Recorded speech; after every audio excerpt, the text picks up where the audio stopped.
it is my honor to welcome all of you, including our distinguished guests, and especially President Donald J. Trump. On the tracks and in our labs, we test everything we build in the U.S., from trucks that move America to technology that will take us back to the moon.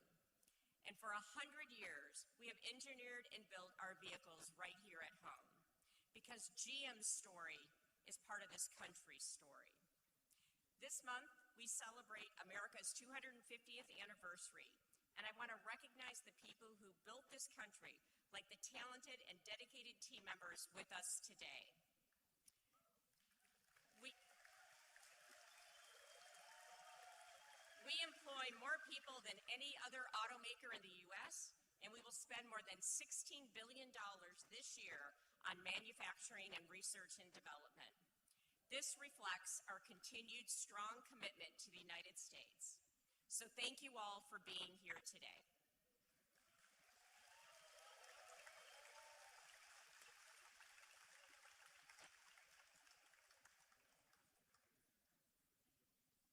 Ladies and gentlemen, the 45th and 47th President of the United States, Donald J. Trump.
Thank you very much.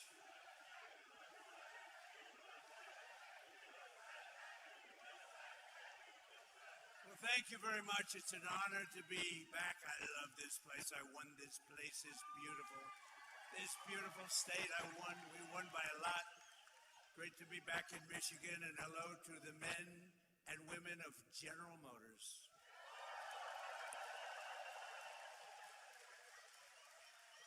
And before we begin, I have to say, I had a wonderful father, right? And he was a hard worker. He was in the real estate business. And for him, super luxury. This is the only way. He didn't want planes. They didn't have planes in those days. I know that. He didn't want anything. You know what he wanted? A Cadillac every 2 years. This was to him the sign of luxury. This was the greatest thing. And he got every 2 years, like you could count on it. You could set your clocks by it. And by the way, speaking of that, let's get rid of daylight saving time stuff. We have a bill in. Hopefully the Senate's going to approve that one. The House approved it, and we're going to get rid of that. Just to mention, it's called the weave, right? We always get back to the right subject. But anyway, I did. I had a father, his luxury Mary, his super, that's all he wanted. He just wanted a brand new Cadillac, and I have to tell you a little secret. He had it stretched a little bit. This way he could be his own chauffeur. He wouldn't have to hire a chauffeur. He could drive it himself, or he could have somebody else, but he could also drive it himself. Did you ever hear that? This could be a new concept for a car. But I had a wonderful father, and he loved Cadillac, and I'm thrilled to be back in this beautiful state, and I'm honored to be the first sitting president to visit one of the most storied places in the history of American automaking, and that's the world-famous General Motors Proving Ground. And we just got back. We watched some cars, and they are beautiful cars, but I was very also impressed with, that was the largest piece of asphalt I think I've ever seen. I've seen a lot of big asphalt, but I've never seen one that big. I said, you got to be kidding. But over 100 years, General Motors carved a 5.5-mile test track out of Michigan earth and built a crucible for American cars that would change the world, and that's what happened. You have changed the world, and maybe more importantly, you have made a comeback like very few companies. You are doing really well, and Mary and your whole group have done a fantastic job. They love their cars. One of the top executives I just met, he was showing, he says, sir, I just love the cars. I just love these cars. And I thought that was nice. This land bears the tire marks of every model of the legendary Chevy Corvette. It bears the scars of the first auto safety test, and that was probably pretty tough. And ever since the presidency of the late, great Ronald Reagan, who in all fairness, who I liked, but he did allow our cars to disappear into Japan and other locations. We cannot do it. We love him. But on trade, Trump is much better. Much better. But this facility is proudly designed, built, and tested. The presidential limousine, affectionately known as the Beast. Have you heard of it, Mr. Mayor? I want to thank the CEO of General Motors, Mary Barra, as well as the president, Mark Royce, and the entire leadership team. Mark, really great job. The whole leadership team, the job that you've done over the last number of years especially has been incredible, and it's a display of speed and skill. Horsepower goes into these cars, and everyone's talking about General Motors, including me. That's why I'm here. And more importantly, thank you to the auto workers, the technicians, the mechanics, the welders, the engineers of General Motors, because there's no finer group of people.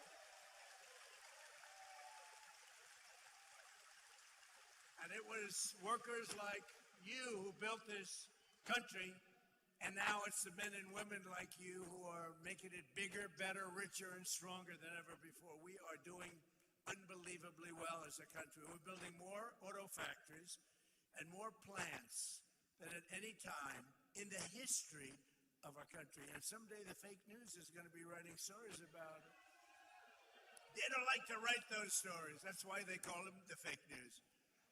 But for decades, the auto workers and manufacturers of this great state were sold out and betrayed by globalist politicians and corrupt special interests who let other countries steal your jobs, pillage your factories, and loot the crown jewels of American industry from Detroit and all over our country. They were ripping us off, not only in the auto business, but in many other businesses. Every president before me promised to stop it, but none of them did anything. They did nothing. But now, at long last, Michigan finally has a president who stands up for Michigan auto workers and puts America first. You know, you had a leader, I don't know if he's still with you, Sean Fain or something. This guy was bad news. I never spoke to him, never saw him. He was a Democrat. He thought that Biden or Kamala would be wonderful. You would have, Mary, I hate to say it, you wouldn't have an auto industry right now if they got elected. You wouldn't have an auto industry. But I don't know what happened to the guy. Somebody said he got fired, but I can tell you, the people that count, those people love Trump. Because I've done more for you than your parents, okay? Your parents are good. I'm not going to knock your parents, but I have been better to you than your parents. That I can tell you, and they would agree with me. Wherever they may be, they would agree. Today, I'm proud to say that the auto industry is back, and America is back, and it's pulling Detroit and Michigan along with it. Our country is so successful, it's pulling it along, but you have some great representatives that are going to become governor, senator, congressmen, women, but you have some great people. I'm going to mention them in a second, because under Sleepy Joe Biden, hold it. What's better, Sleepy Joe Biden or Crooked Joe Biden? Let's go. Sleepy Joe Biden, Crooked Joe Biden. They're both true. They're both very true. The United States had the highest trade deficit ever recorded. So we had the worst trade deficit, and our country was losing more than $1 trillion a year on trade every single year, and it got worse and worse. And if they were in there now, that number would be close to $2 trillion. The trade deficit in automobiles was more than $300 billion annually. That means outside countries and companies were coming in and just robbing us blind. And it was causing tremendous problems for your jobs. But now all of that is changing because I placed historic tariffs on foreign producers and manufacturers, including a 25% tariff on foreign automobiles, something that no other president had the courage to ever do.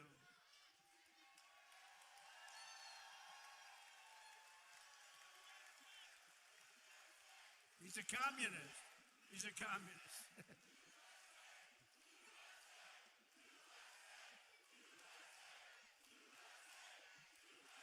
Thank you. He's a communist. We're running against communists. Now, this is great. What's going on? We're going to win very big. No, I didn't even hear the guy. I think. You see what they want to do? You see what they want to do? They want to take your houses. They want to do things that nobody's ever even thought of before. They want to take your money. They want to raise your tax up to 80%. I gave you the biggest tax cut in the history of our country, so we'll keep it there. And I said this morning, they also want to fire the police. They don't want police and they don't want prisons anymore. I think that's a great idea. Does everybody like that idea? No police. They want no police and they want no prisons. Where are these people coming from? But I also put a 25% tariff on all foreign trucks. So I called Mary about a year ago and I said, I hear that foreign trucks are killing us. She said, that's true. I said, congratulations.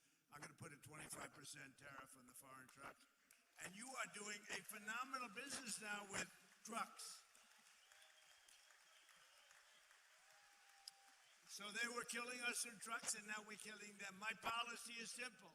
If you make your truck or your car in a foreign country, you have to pay for the privilege of sending it into our market and making a lot of money. But if you build in a factory in Michigan or someplace in our country and make your automobiles or trucks right here in America, you pay zero taxes, zero tariff. You pay zero tariff. There are no tariffs. And we've taken in hundreds of billions of dollars for the country aside from it, but we keep a lot. As an example, Europe is being taken over by the Chinese cars. You know that, right? Mercedes-Benz is being absolutely decimated.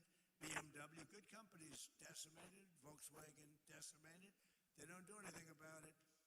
We don't have, to the best of my knowledge, Mary, one Chinese car in the country. They have a 100% tariff, and our automakers are doing, I think, business like you've never done before, right? Right? You're doing more business, better business, bigger business than you've ever done before. In 18 months, we've slashed our trade deficit with China by the largest amount in history. Nobody can believe it. You know, if you get it down a half a point, it's a lot. We got our trade deficit down by 71%. 71%. Worldwide. 1 year ago, our country was dead, and now we are the hottest hottest country anywhere in the world. We're the hottest country. Everybody is respecting us. You know, they respect us again. They respect the United States. I think they respect us more than they've ever. And we did this in a year and a half. In 4 long years of sleepy Joe Biden and his crazy administration, they're communists. They were communists. That was the beginning. He wasn't, because he had no idea what the hell was happening. They said, Joe, let's go communist. He said, what is that exactly? They got less than $1 trillion. So think of it. In 4 years, they had investment of less than $1 trillion. 4 years, less than $1 trillion. In 1 year, my administration secured commitments of more than $19.2 trillion from all over the globe. Think of that. 1 year, 19.2. If they got in, and they were essentially, they didn't think of themselves as communists, but they were. But now you have down and out communists. I mean, these people are down and out. And remember, you go communist, nothing good happens. That's been proven for 1,000 years using different names. But right here in Michigan, General Motors is expanding operations at its Factory Zero. Do you know what Factory Zero is? What the hell does that mean, Mary? Factory Zero. You're going to have to explain. In Detroit to produce some of America's most iconic vehicles, including the Chevy, well, I hear it's good, Silverado, right? The Silverado, really hot, right? It's going to be hotter after today. The GMC Sierra, the world-famous Hummer. I got to look at some of these. In fact, I said to Mary, how about sending me a couple? And one and only the Escalade. You know, we ordered, I think, 250 Escalades, right? We ordered 250 Escalades. That's so we look sharp in those cavalcades, you know. We look sharp in those Escalades. Our guys are very spoiled. They're very spoiled. They like the Escalade, so do I. They were great to deal with. General Motors, they're making literally 250 of them, and it was about time. In 2026, GM increased truck and SUV production by 20%, and in the past 2 years, the company has invested $9 billion in bringing factories home to the USA. They're coming back home because, frankly, when they build here, there's no tariff. It's really not complicated. A lot of people don't understand that. They say, oh, what does it mean? They have no idea. They don't have a clue. But Mary understood it. Her whole group understood it, and they're coming back home where they belong. So I just want to congratulate General Motors. That's why I'm here today. I'm very proud of General Motors. For years, you watch companies move production from America down to Mexico. Mexico. I love the way there's a very nice president of Mexico. You know that. She's very nice, and she speaks beautifully, and she calls it Mexico. So I said to a group the other day, and we will stop all business going to Mexico. And they didn't know what the hell I was talking about. It didn't come out as well, Sean. It didn't come out as well. This is a great gentleman, heads up transportation. He's also world championship tree climber, 5-time champion tree climber. Can you imagine? I only hire these crazy people that do things like that. He was the lumberjack. He was the world champion going up a tree 100 feet, right? That's high. I saw an old picture of you doing it. I said, he's crazy. That's why I like him. But he's a 5-time world champion. You know who that is. So, and his wife maybe is even superior, a big star of television, Rachel. She's doing all right. Sean Duffy, Rachel Campus Duffy. But, you know, I liked him a lot. I always liked him. But when I heard he was a world champion of a tree, but any kind of world champion I'm okay with. When you're a world champion of anything, but that's pretty good. But down in Mexico, and they're coming back, and production's moving from Mexico, and companies are actually moving production from Mexico back to America. Before they left, they went the other way. Now they're all coming back. Toyota, Hyundai, and others are relocating production back to the U.S. Ford is investing $3 billion to build parts of its new pickup truck in central Michigan. All these things I told you, but only Brian. Where's Brian, my Brian? Come here. Get up here, Brian, will you please? He's the only guy that believed me. But boy, did he believe me. I wanted to just hop over. Come on. Don't worry about it, Secret Service. He's okay. Come on up here, Brian. See the way he can do that? Look at that. He evaded. I'm sure they're thrilled. Come here. Say a few words. Thank you, Mr. President. Well, we can thank this gentleman right here for all these jobs coming back, and I hear it all the time from all my connections at all the different auto plants around the Metro Detroit area. Jobs are coming back to America. You know, Kamala Harris was running against this guy when he ran for re-election. She wanted to get rid of the internal combustion engine, and crazy Sean Fain endorsed her. So we've got to change the mindset. We've got to build, if they want to sell in our market, they got to build it in our market. And that's what this guy told them. So thank you, Mr. President. It's because of you, you saved our domestic auto industry. Thank you.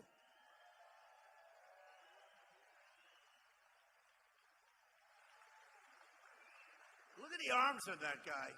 I don't know. He's been with me from day one. The first time he said years ago. And I think I produced, Brian, would you say I produced even more than I said, right? Yes, sir. Even more. Yeah, exceeded expectations. We like that.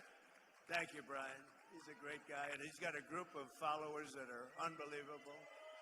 Where are they? Oh, yeah, there they are. He's got a great group of people. But for decades, we were told that it was totally impossible to bring back American manufacturing. Obama would say, remember, Barack Hussein Obama.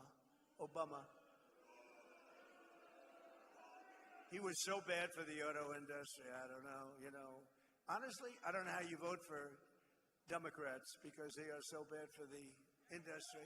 But it turned out that all you really needed to get him back was a new president, somebody that understood business, understood what it was all about. I've been complaining about it for many years. On day one, I ended Biden's insane electric vehicle mandate that would have crushed the U.S. auto industry forever, would have never come back. Remember that? Everybody was supposed to have an electric car within, 15 minutes. And I don't want to say this in front of Mary because she'll change your mind, but it takes far fewer people to build an electric car. That doesn't mean they work better, but it takes. And if you want an electric car, they make electric cars too. But if you want to buy a combustion, if you want to buy anything you want, they make. We don't want to do that stuff. But right now, we've been right on that bet. I said, no, it's not going to happen that way. I terminated Biden's disastrous cafe fuel standards. You know what that is? That was a short road to bankruptcy for every single car company in this country, and a total disaster that would have killed the internal combustion engine. They wanted it dead within 5 years. As long as I'm president, that will never happen, but it's going in the opposite direction. Remember, we have 1,000-year supply of gasoline. China doesn't. We have 1,000 years. We have more gasoline. We have more oil. Now, when you add Venezuela to it, we really have more oil. One day. And Venezuela's been great. They've been doing a great job. We're working with them. Take millions and millions of barrels of oil. But they're doing well, and we're doing well. One day. A lot of people were against that war. We don't want the Venezuela. What are you doing? What are you doing? After we won in about 48 minutes approximately. They said, oh, that was a good move. Well, the same thing's happening in Iran. People just don't see it. We have destroyed their Navy. We've destroyed their Air Force. We've destroyed their leadership. We've destroyed their anti-aircraft weaponry. Their drones are being made at a rate of about 7%. We destroyed most of their drone manufacturing capability, their missile manufacturing capability. And right now they're talking to us about making a deal. But if we didn't do it tough, there would be no talk. For 47 years, which is really 50 because people have been using 47 years for 3 years at least. But for 47 to 50 years, they have been talking, and all they do is tap everyone along. They were the bully of the Middle East, and they were the bully of us. And Obama came along and gave them tens of billions of dollars. He gave them $1.7 billion in green cash. Remember that? Put them on a Boeing 757, flew it to Tehran. $1.7 billion in green. He He thought he could bribe them, and instead they thought, what a stupid country this is. How stupid. No, you can't bribe them. You got to beat them, and we're beating the hell out of them. But we'll see how it turns out. Right now, they have very friendly negotiations going on. And by the way, how good is our Navy with a blockade? Now, one boat gets it. We have a blockade. They'd love us to, please, we don't want the blockade anymore. They're saying, please, please, no blockade. And I approved the single largest deregulatory action in American history, repealing what is known as the endangerment finding, which will save American families an average of almost $3,000 on new cars, SUVs, and trucks. What a difference. And today I'm giving all American car companies the right to build what are known as tiny cars. You know what that is? Because I go over to Europe and I see these little cars all over the place. And I say, why aren't we making them? They send some over. But Sean Duffy, the Secretary of Transportation, has just cleared it. I was with him on the plane. I said, Sean, did you clear that? No, sir, not yet. I want it done now. Oh, it's done. He knows what. He's very smart. He's a very smart guy. No, but you're all cleared, Sean? So your company, Mary, if you want, I mean, you have the choice. It's a tiny little, beautiful little car. I'm not sure I want to get hit by one of your Silverados, okay, or one of your Cadillacs, but you'll make them as safe as possible, right? You'll put a cocoon. He put a little cocoon around them. See, I would have been a wonderful automobile designer. But you have the right to do it, and they sell, inexpensively. They're actually beautiful. I don't know if I'm going to be using one. I'm not sure if Secret Service would love me driving around in one, but there's a tremendous market for it, I think. It really is a tremendous market. They are quite something. And thanks to our Republican majorities in Congress, we also made interest on auto loans fully tax deductible, but only if the car is made in America. If it's not made in America, we have no interest in doing that. And I apologize for the air conditioning, but this room was not built for thousands of people. This room was built for a few people making cars, not for thousands of people. And it is a little warm up here, but I love that because every time I make a speech, I lose weight. It's wonderful. It's a wonderful way to lose weight. Under our leadership, investment is booming, incomes are rising, and the stock market has 73 all-time highs. Think of that. In a year and a half, we've had an all-time high. And your 401ks are up by $32,000 and more in just a year. And one statistic that I say, because, the fake news, the reason they're fake news, they're terrible. Terrible people in many cases, not in all cases. You have some professionals, but they refuse to say there are more Americans working today in the United States of America than at any time in history. How about that? That's, to me, that's a stat that's hard to beat. And it was just announced that inflation is dropping at the fastest rate in more than 6 years. We're dropping it. I inherited this mess. I inherited an open border where 25 million people came in. Many of these people were criminals, murderers, people from jails, people from mental institutions. I inherited that. We've got a lot of them out, and we're getting a lot of them out. We have 11,888 are murderers, many of whom, they say more than 50% of whom killed more than one person. We don't want them in this country. They allowed them to come in through the stupid open border. They came in like water. You've seen it. And right now, it was just announced, again, this is now the 15th month in a row, 0 people have come through our border illegally. 0.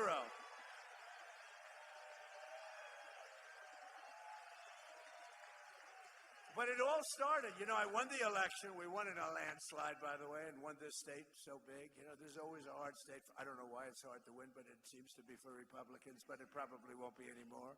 We have great candidates. But, it's really amazing. They always try and blame me for high prices. I have my first news conference. I win.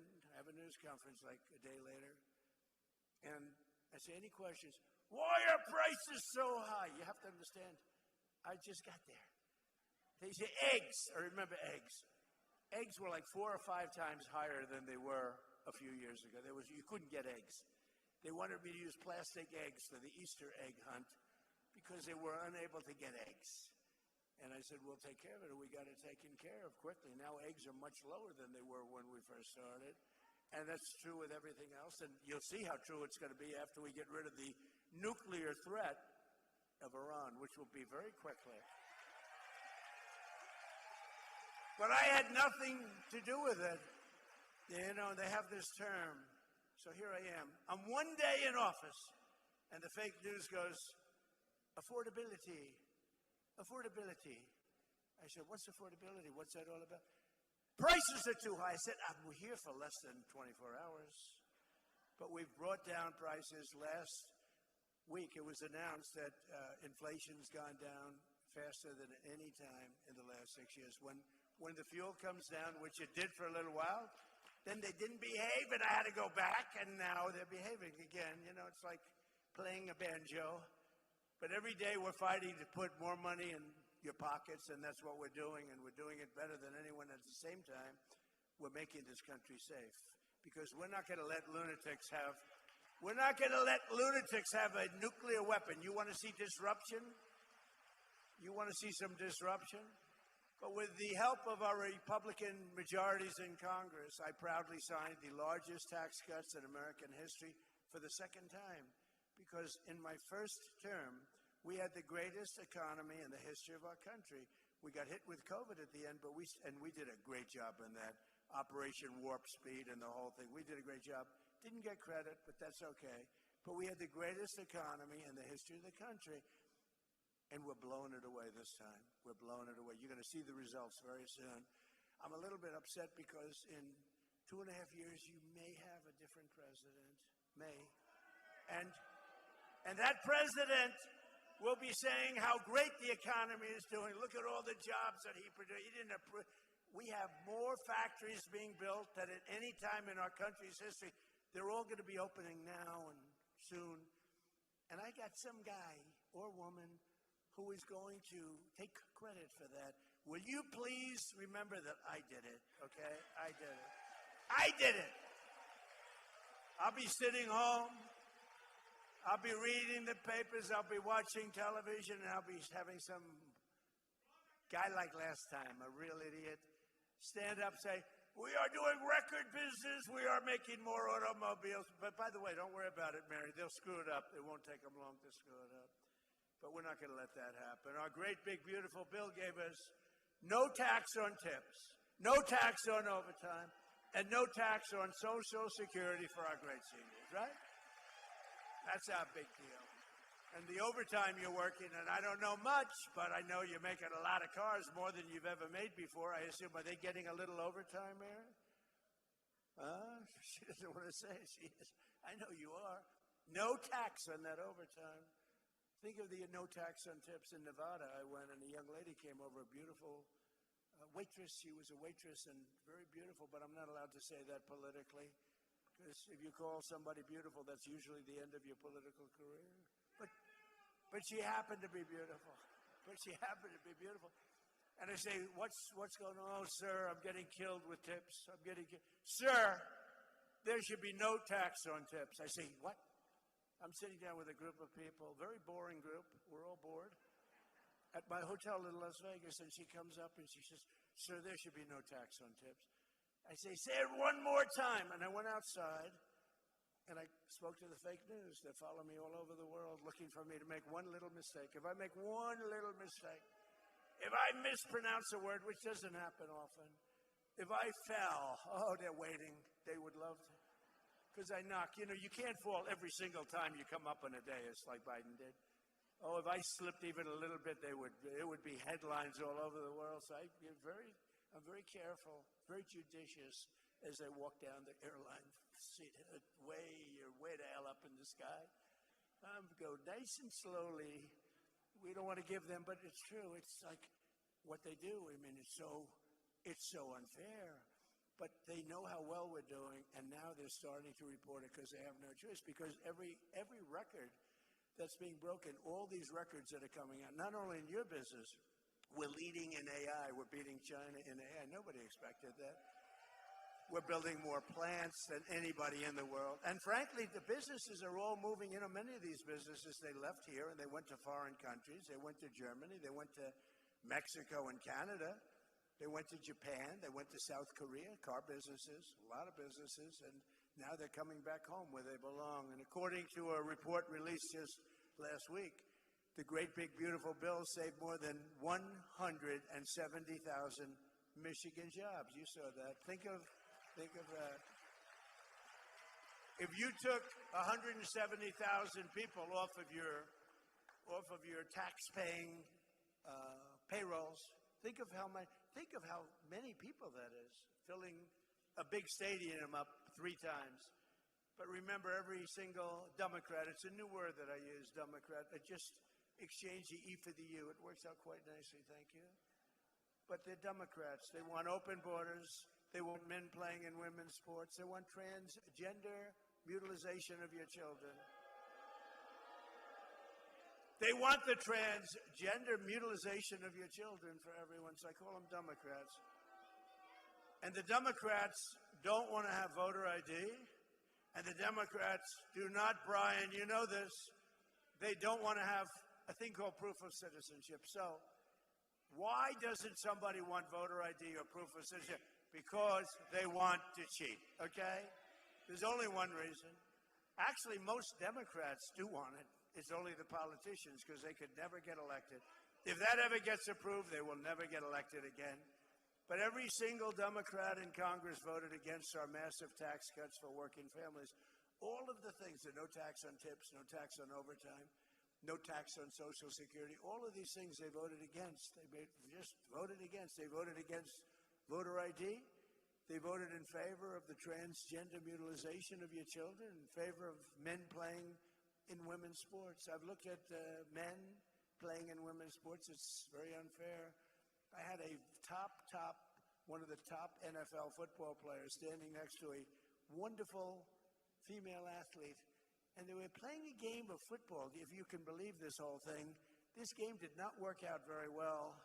This was not a game that she will ever want to play again, I will tell you. The whole thing is crazy. There's something wrong. These people are crazy, and we can't let them get into office and ruin our country. We can't do it. And the congressional Democrats voting for tax hikes, they're voting for open borders. The Green New Scam are their side. Remember the Green New Scam? Everything had to be green, green. The world is going to collapse. It's going to be gone. 15 years ago, they were saying we only had 12 years left, but we're still here. But they're siding with the radical left communists taking over the party. They want, in other words, the normal socialists who can destroy a country, too. They're not going fast enough. Do you remember, like in one of my State of the Union speeches, I said, we will never be a socialist country. But I was right. We're going to be a communist country. That's what they want. They skipped socialism. Can you believe it?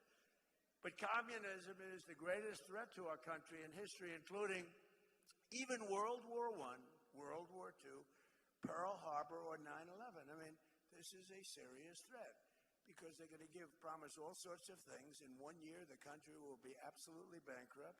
You'll live in squalor. You'll live in fear. You won't have police. You won't have firemen. You won't have anybody.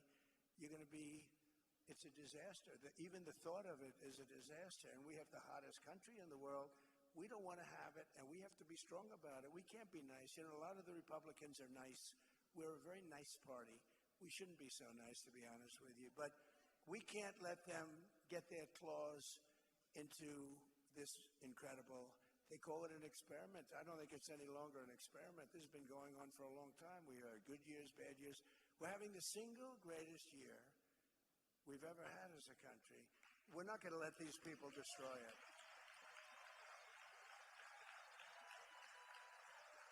And you know the other thing, I'm just thinking now, you know, I do a lot of these speeches and I end up reading about 20%. Isn't it nice to know that you have somebody that doesn't have to read a speech? And it's even better to know that you have somebody that can read a speech if he wants to. The other guy couldn't even read a speech. But I'm just thinking about it. This is maybe going to make news because I've never said it. I'm just thinking about now. When they take something over, it's always dirty. The sidewalks are dirty. The people are, I hate to say this, not clean, okay? The curbs are loaded with you-know-what. The smell is terrible. I mean, I see it happening to cities. Blue cities are all blue. They're all blue. We don't have problems with the Republican-run cities, I mean, for the most part. But they're dirty. I said to somebody about a certain city, I don't want to say the name of it, but it's run by the radical left. I said, how is it doing? Because I love it. And they said, it's filthy dirty. It's so dirty, they've never seen it like that. It's so filthy dirty. And I just thought of it. Nobody ever says that. You know, I'm sort of a clean freak. I like clean. You ever see Washington, D.C.? Do you see Washington? What happened? Washington, D.C., it was filthy. Graffiti all over the place. We fixed up 72 monuments and fountains, and we've done an unbelievable. We took the graffiti off the beautiful marble columns. We have new grass going down.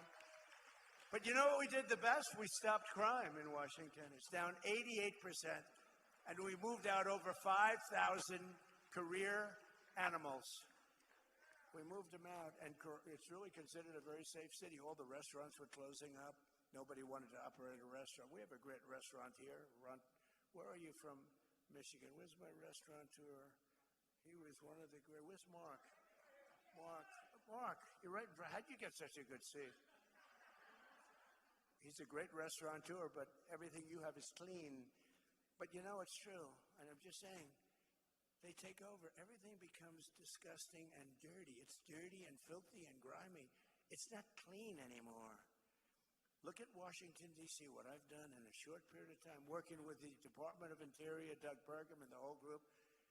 We have done some job. We've taken graffiti-filled statues all over the city, and monuments, and waterfalls, and everything. The beautiful reflecting pond where we get, I mean, we did some job. Somebody comes along and starts cutting it with a knife. They're sick.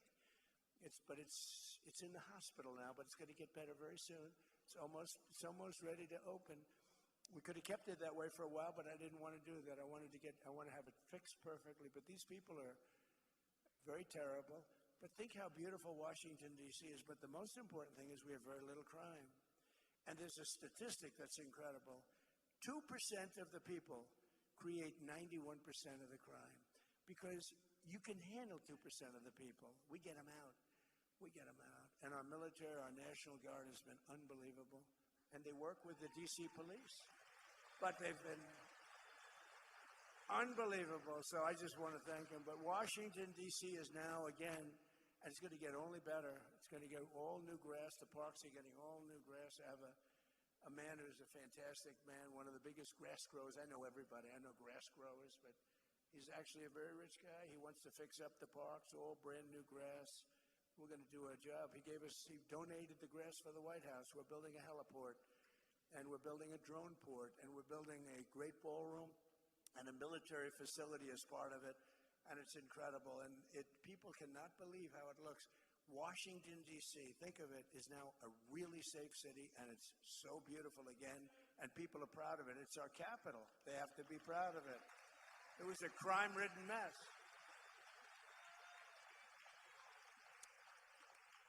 And the other thing, I got a call from the governor of Louisiana, and he said, sir, we have Mardi Gras coming up in New Orleans. Could you please help us? We are such a disaster. The crime is so bad, and they've had a lot of problems with crime. And I sent our team in there and called me back. He said, you know, crime is down almost 80%. Think of that, almost 80%. This was 8 months ago. And they had the safest Mardi Gras they've ever had. And in Memphis, Tennessee, the governor called, and the mayor called, the Democrat mayor called, that they need help. And Memphis was very, very dangerous. Companies were leaving. Too much danger. It was really dangerous. You couldn't walk down the street. And now crime there is down 77%, and it's getting better all the time. And if they do that in New York, Chicago, Los Angeles, we would take care of it so quickly. But we have to get called. I want them to call us. I don't want to say, I don't want to they're running it. I want them to call us, and we will get rid of the crime so quickly your head will spin. But we're pleased to be joined today by some of the incredible patriots fighting for Michigan workers, including representatives, a friend of mine, she's unbelievable, Lisa McClain. Stand up, Lisa. Great. She's great. She is great. And she's tough, too, I want to tell you. I'm not going to say she comes in a small body, but she comes with she comes with fire and brimstone, right, Lisa? And we love Lisa, respected by everybody. Tim Wahlberg. Tim, great. 18 years he's been doing it, and everybody respects you a lot. Thank you, Tim, very much. Appreciate it. Another congressman who's doing really good. He's going to have a tough race. You got to help him. Tom Barrett. He's here someplace. Where's Tom? Tom? Come on up, you three. You come up. Lisa, come on up. And John James, come up. You have to win, John James. You have to win. I also want to thank Secretary of Transportation Sean Duffy, Michigan House Speaker Matt Hall, Army National Guard Captain Mike Bouchard. Where's your father, Mike? Where's your father? Where's Mike?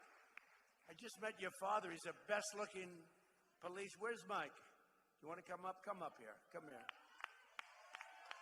Your father's so proud of you standing, and he had more medals than anybody I've ever seen. He's saying, my son is doing good, sir. I said, he is doing good. Navy veteran, Amir Hassan. He's a congressional candidate. We got to get elected. He's good. Thank you, Amir.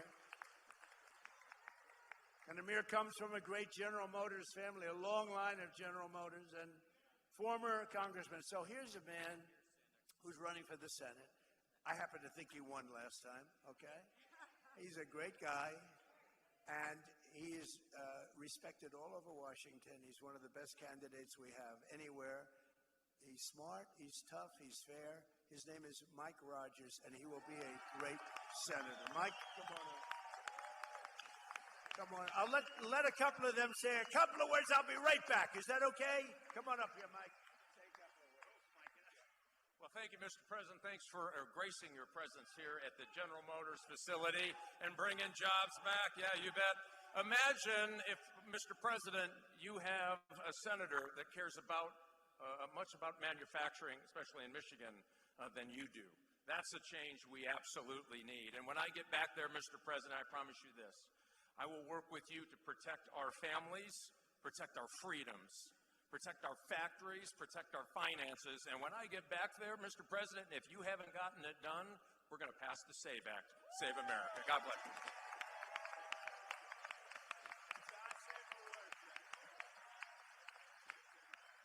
Well, again, thank you, Mr. President, for coming back to Michigan, where you've won 3 times. We very much appreciate your leadership. And as governor of the state of Michigan, we're going to be matching those Trump accounts. We're going to be taking care of our children. We're going to be matching those. You know, we have a president who keeps his promises.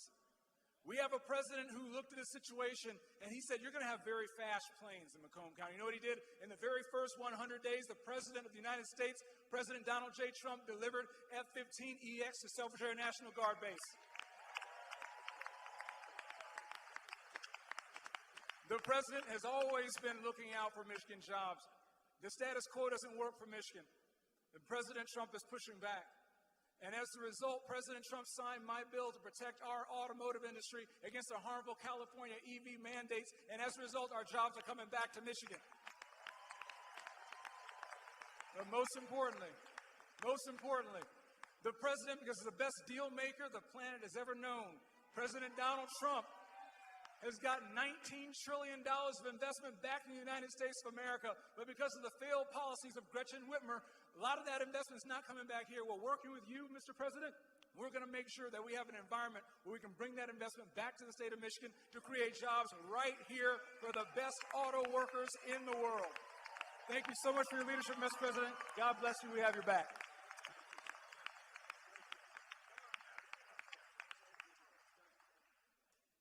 Thank you, Mr. President. Thank you for coming back to Michigan, and thank you for putting our men and women who build things first and foremost in the American economy.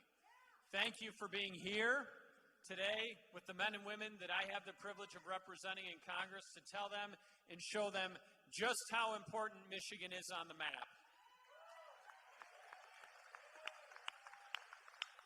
The hard work of the people here put America on wheels, puts our economy on overdrive, and provides livelihoods for families across our country, especially right here in Michigan.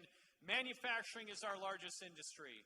Our president understands that. He's stepping up every single day to make sure that we bring more manufacturing jobs back to America, back here to Michigan, and I'm proud to stand with you today, sir, in recognition of that, and thank you so much for coming to Michigan again today.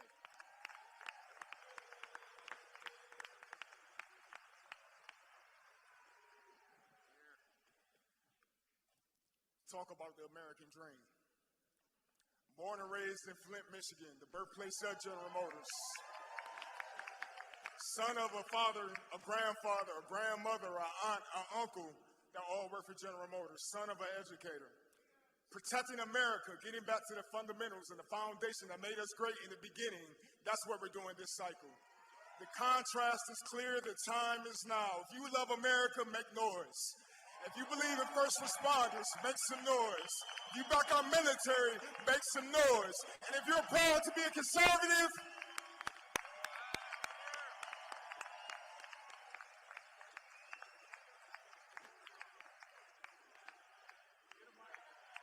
USA, let's go, baby. We are putting this country back on the map because we have a leader who stands up for us.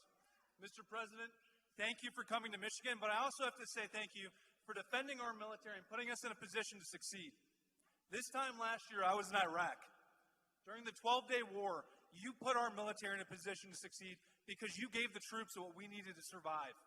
So my friends and I are home, sir, because you put us first.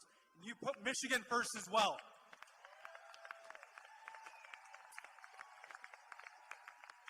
It took 47 years to stand up and say lunatics can't have nuclear weapons. It also took decades to reshore jobs. Reshoring jobs wasn't a thing that we talked about before President Trump came back. Now jobs are coming back to Michigan because we have leaders to stand up for us. We need to win this election in November so we can keep growing. Thank you, Mr. President. Let's go, Michigan.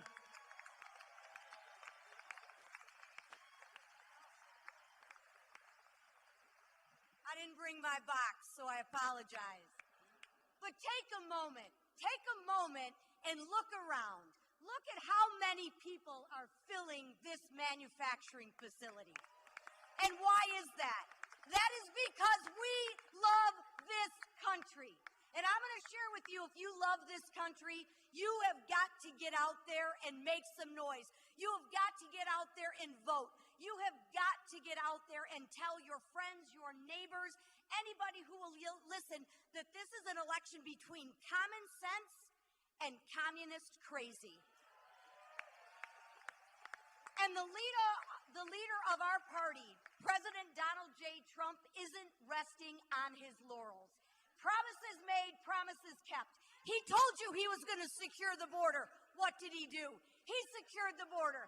He told you he was going to make his tax cuts permanent. And what did he do? He made your tax cuts permanent. The last thing we need to do is make sure we pass that Save America Act. And we will do that because we will secure our elections to make sure that this country continues to live in a democracy, to continue to be a republic, because there is nobody that loves this country greater than the man standing behind me, and that's our president, Donald J. Trump.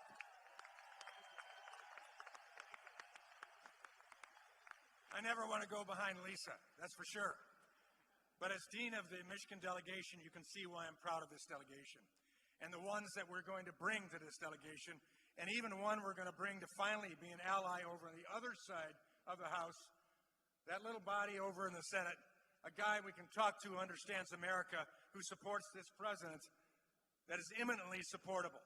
And we say that out today. I'm also chair of the Education and Workforce Committee. We have a president who understands workforce. That's why he's here with all of us. He understands education.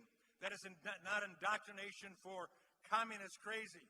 And that's what we're seeing today. So let me say this to you as chair of the Education Workforce Committee. We're here today trying to educate you, to educate others, to get out and work, to get this team in place so the final 2 years of this president, maybe final 2 years of this president, will be so memorable that we won't need to worry about the future. Let's get out and work as a workforce for freedom.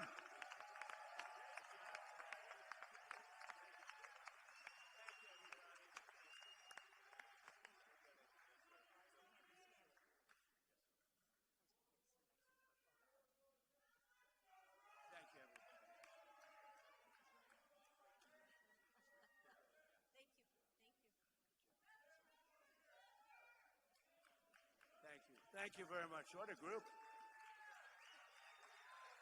Thank you very much. That's a great group. We got to get them elected. Also with us is the mayor of Hamtramck, Amir Galib. Thank you very much, Mr. Mayor.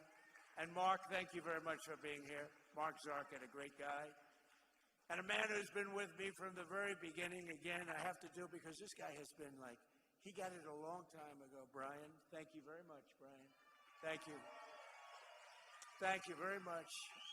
Especially, he's been right from he got it right from day one, you know? So we don't forget that.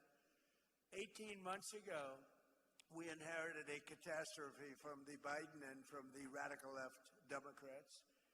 They created the worst inflation in 48 years, wide open borders with millions and millions of people from mental institutions, insane asylums, the world's worst prisons pouring into our country from all over the world they came.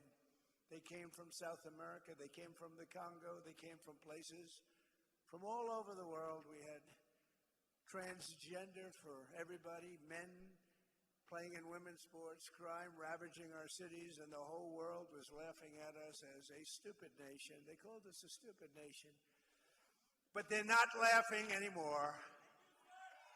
America is respected again, I think like we've never been respected before. You saw I went to the G20, I went to the G7, I went wherever we go, they're looking at us as the real leader again. For a long time that hadn't taken place. Under our leadership, we're making the largest ever investment in the United States Armed Forces.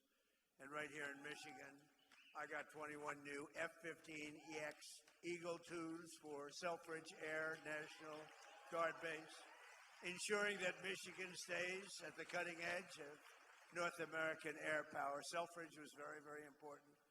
It's a big deal. It was closed. It was over. It was going to be closed. Now it's open. We have the strongest military anywhere in the world by far. We have the greatest people. We have the best equipment in the world. I built it during my first term, and I'm using it now. We had no choice. Again, we can't let what was happening in Venezuela go on, and it was very decisive, but we can't let what was and is going on. They killed 52,000 protesters. Think of it in a 4-month period. 52,000 in Iran. But we've already paid for the Venezuela operation, as I said, and likewise we're winning big time with the Islamic Republic of Iran, and we're ensuring that they never have a nuclear weapon. When somebody comes up and says, why are we doing this? Just say, because we cannot let them have a nuclear weapon. It's very simple. That's all you have to say. There's nothing else you have to say. If you understood the power of the nuclear weapons, you'd understand exactly what I was saying. When I took office, we inherited the worst border in U.S. history, but we quickly turned it into the most secure border in the history of our country by far. And in the past 14 months, a number that's not even believable, but it is what it is. It's published every month. A historic record of 0 illegal aliens have been admitted into the United States. 0. And now, as you've been reading, crime is plummeting nationwide. Last year, we achieved the largest drop in the murder rate ever recorded to the lowest level in 125 years, 1900. That's before my father. Bring up my father. That's before my father was born. 125 years, lowest murder rate. And that's despite the fact that we have people in this country that shouldn't be here. That's despite that. but a lot of them are being brought out very rapidly. Under my most favored nation policy on drug prices, we're delivering the largest prescription drug price cuts in the history of our country by far, with differences of 400, 500, and even 600%. Nobody can believe it.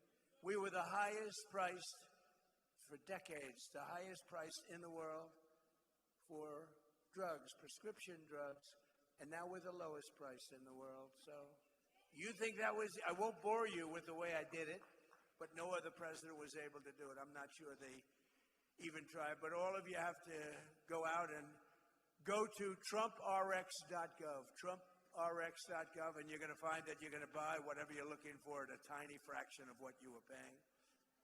To stop the massive theft of taxpayer dollars, we ended Medicaid for illegal immigrants, and we launched the war on fraud, led by our great Vice President, J.D. Vance. It's having a tremendous, we're finding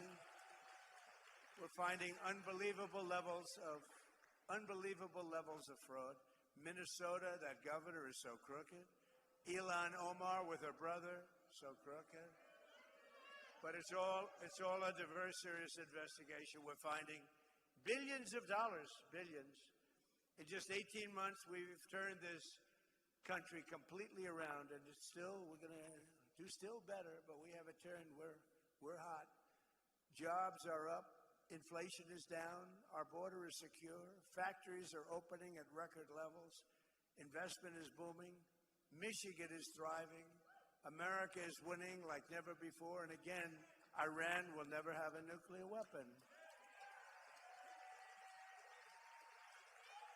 With the help of our Republican majorities in Congress, we will crush violent crime to the lowest levels ever, impose harsh new penalties for dangerous repeat offenders. They are very bad.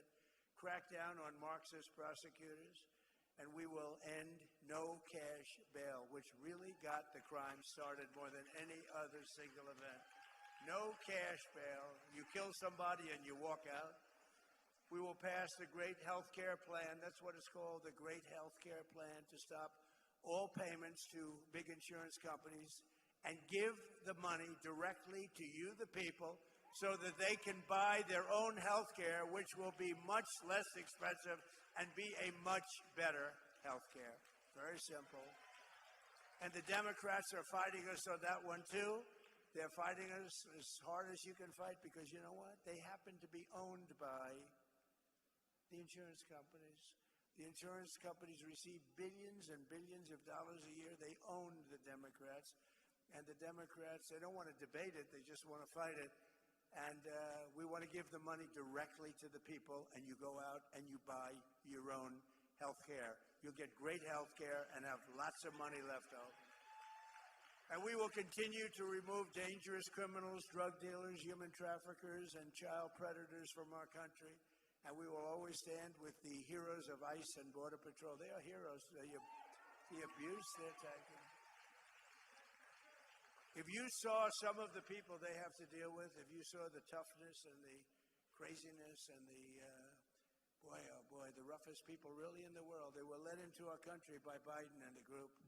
By probably, I don't even know if he knew. I don't even know that he knew people were coming in. I don't think they told him. But they were coming into our country, and they are the roughest people in the world. Remember, they used to say, oh, foreign people don't commit crime. They make our criminals look like babies. It's the only thing good about them. They make our people look like absolute babies. But they are, you don't get rough. Nicaragua, the roughest in the world. They cut off people's fingers so they don't make a phone call. You're going to make a phone call? I'd like to call the police. Boom, their fingers are gone. These are the roughest and worst people in the world. They're out of here. We've got them largely out of here. We can never let that happen again. Can never let it happen. Single most difficult thing that I've had to work with. And finally, we will pass the Save America Act through the Senate, hopefully the Senate. Call your senators and put pressure on them. We won't get one Democrat senator to get you voter ID with photo. Need a photo, be nice. So okay, good. You know, they want to, if they did ID, which they don't want to do, they don't want a photo. Why don't they want to? You know, at the Democrat National Convention, they had an identification card that was bigger than most of the people's chests. It was hung on a chain with a picture and every fact about this person you can imagine. But for voting, our most sacred thing, you don't need, they say, voter ID. So we want voter photo ID. And we want all voters showing proof of a thing called citizenship. Isn't that nice? You read recently in New Jersey where tremendous numbers of people were found out that they were on the voter rolls totally illegally, and that's all over the country. That's nothing compared to what's going on in California and Minnesota and so many other states. And hopefully there will be no mail-in ballots. Mail-in ballots are inherently corrupt, except for illness, disability, military deployment, or travel. If you're in the military, you're far away, absolutely. If you have to go someplace, absolutely. But mail-in ballots have proven to be a disaster. We're the only country in the world that in this form does them. There's no other country in the world because they're crooked. They pass through too many hands. When you go to a voter booth, even me, I went to vote. Sir, may I please see your identification? Sir, I'm so embarrassed. I know you're Trump. Please, you have some identification. I don't want to lose my job. I whipped out, I was lucky I had some kind of a card on my head, and I didn't even know, but I gave it, thank you, sir. So I'm so embarrassed. She kept apologizing. I said, don't apologize. You're doing your job. That's what you're supposed to be doing. It was so beautiful. And we will enshrine in permanent law, where we had a big Supreme Court victory the other day, but not complete, no men in women's sports, and no transgender surgery, and the mutilization of your children. They mutilize your children. So, ladies and gentlemen of Michigan, the golden age of America is upon us. We're in the golden age. This is an age like no other.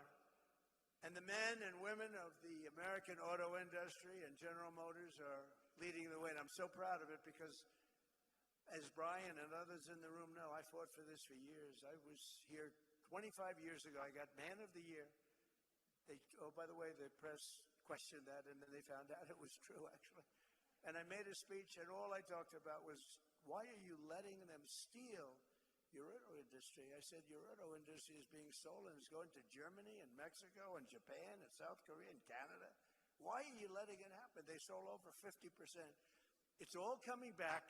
Who would think it's all coming back? It's all coming back right now. More plants being built than at any time in the history of our country. With your help and patriots all across this magnificent land, we will make America powerful again. We will make America wealthy again. We will make America healthy again. We will make America strong again. We will make America proud again. We will make America safe again. And we will make America great again. Thank you, Michigan. Thank you very much. God bless you all. Thank you very much. Thank you.